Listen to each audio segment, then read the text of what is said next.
Thank you, Madam Deputy Speaker. And I think it's important that the House, first of all, reflects on where the Conservatives left our community. I will before when they left power. The fact that the numbers of people who claimed who are economically inactive have gone up from 2.1 million in 2019 to 2.8 is something that I think members would reflect on. And the fact that the bill for incapacity benefits went up from 34 to 51 billion is quite shocking.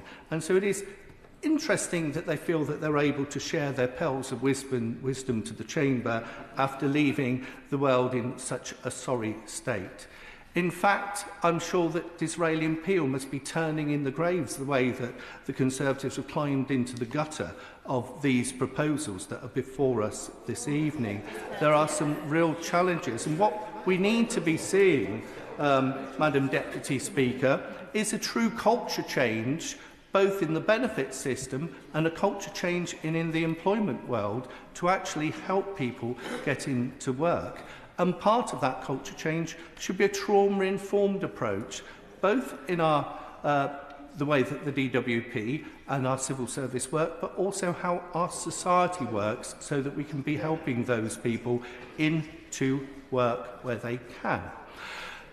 I'd also, Madam Deputy Speaker, reflect on the sorry state that the Conservative left our NHS in after starved of cash and the fail of investment that we saw for many years.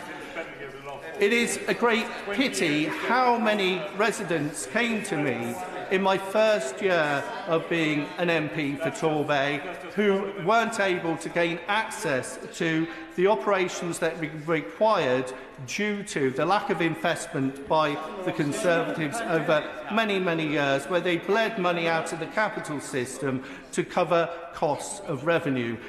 This is utterly shameful. Torbay Hospital still continues to crumble. And sadly, I'm afraid to say that under the new Labour government, we are still seeing £250 million worth of cuts to our NHS services in year. And with the Conservatives undermining people with mental health challenges, £21 million worth of those cuts are set to take place against our Devon partnership system. Happily give way. I'm grateful to them to give way. It was the Conservative government that brought in the mental health investment standard to ensure parity between mental health. It is this government that has made that capital cut. It is this government that is not meeting that standard. I'm intrigued to understand where he thinks there is so much difficulty in understanding that and why the Labour government are making those cuts when it comes to mental health payments. I'd like to thank my honourable colleague for giving way, and I would reflect on the savage cuts to public health that occurred, and also one issue that I would reflect on particularly is the numbers of people who sleep rough on our streets. And as a young Liberal, it's something that I campaigned on more than 30 years ago, and sadly, those rough sleepers are just the tip of the iceberg of some of those challenges that we have within our society. I would also reflect on how, I go back to the Devon Partnership Trust and the cuts there, so that is a real challenge. I now really want to move on to access to work, and I know that ministers do see this and have been on the record of seeing it as one of the best kept secrets. But I fear that it has not continued to perform as strongly as it could to drive people into work. In fact, I know myself and others have real concerns around changes to this system that could undermine it. The fact that we have, if you have a disability, you're 50% more likely to be out of work. A quarter of people who are registered blind are in work. That clearly means that 75% are out of work. And those are shocking figures.